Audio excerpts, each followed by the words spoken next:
The following is a basic overview on hazardous materials placarding requirements.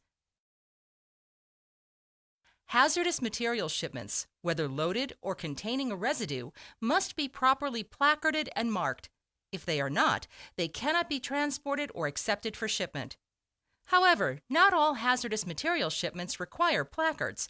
Those instances will be described throughout this course. Placards are required by federal regulation. They are used for quick identification of the hazards associated with the contents of a rail car. They also assist first responders in safely identifying potential hazards from a distance and implementing the appropriate response.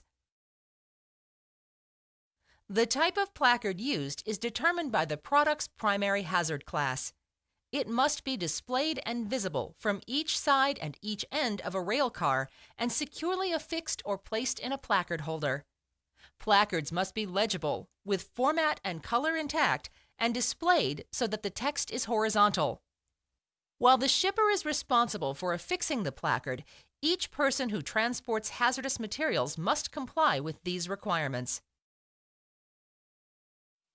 The United States Department of Transportation Placarding Tables 1 and 2 outline requirements for determining the use of a placard on a rail car.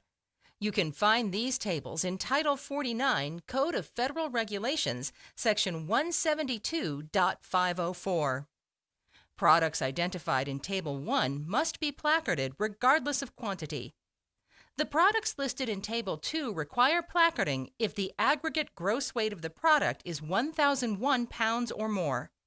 And unless a tank car has been cleaned and purged, it is not considered empty. Instead, it is considered a residue car, and these regulations apply. Let's look at hazardous materials classifications. Hazardous materials are classified into 9 numeric classes. The first hazard class is explosives, which has 6 divisions. As the numbered divisions increase from 1.1 to 1.6, the potential hazard decreases. Classes 1.1, 1.2, and 1.3 are listed in Table 1 and always require placarding. The remaining classes are listed in Table 2. Class 1 hazards include fireworks, ammunition, and flares. Class 2 hazards are gases. These hazards are identified by different images and colors on their placards. Pay special attention to Hazard 2.3. The inhalation hazard is indicated by a black diamond at the top of the white placard.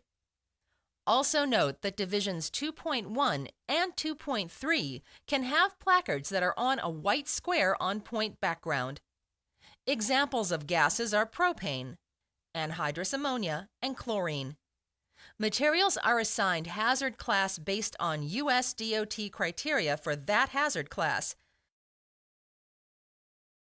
Next are Class 3 hazards, which are flammable and combustible liquids. Combustible liquids require placarding in bulk quantities only. A couple things to note about Class 3 hazards are that flammable liquids have a flash point of no more than 140 degrees Fahrenheit. Combustible liquids in bulk, which is more than 119 gallons in one package with no other hazard, and a flash point above 140 degrees Fahrenheit and below 200 degrees Fahrenheit, will have the white triangle bottom. An example of a flammable Class 3 is gasoline, and an example of a combustible Class 3 is fuel oil. Class 4 hazards are flammable solids and reactive materials. In this class, placard color indicates the different divisions. Class 4.3, which indicates a product that is dangerous when wet, is listed in Table 1 and must be placarded in any quantity. Some examples here are fusees, self-igniting white phosphorus, and calcium carbide. Class 5 hazards are oxidizers and organic peroxide. An oxidizer is a material that can cause or enhance combustion of other materials, usually by yielding oxygen. Examples include hydrogen peroxide, sodium nitrite, and sodium chlorate. Class 6 hazards are poisonous materials and infectious substances. Poisonous materials require a placard, but infectious substances do not. Examples include chloropicrin and methyl bromide. Class 6 hazards also have an inhalation hazard, as indicated by the black diamond at the top of the white placard. An example of an inhalation hazard is toluene diisocyanate. Class 7 hazards are radioactive materials. All Class 7 shipments must comply with the special handling requirements for radioactive materials found in 49 Code of Federal Regulations 174.700. Examples include enriched uranium hexafluoride, radioactive ores, and nuclear waste. Class 8 are corrosive materials. A corrosive material is a liquid or solid that causes full-thickness destruction of human skin or metal corrosion at the site of contact. Some examples are sulfuric acid and sodium hydroxide solution. Last is Class 9, which are miscellaneous hazardous materials.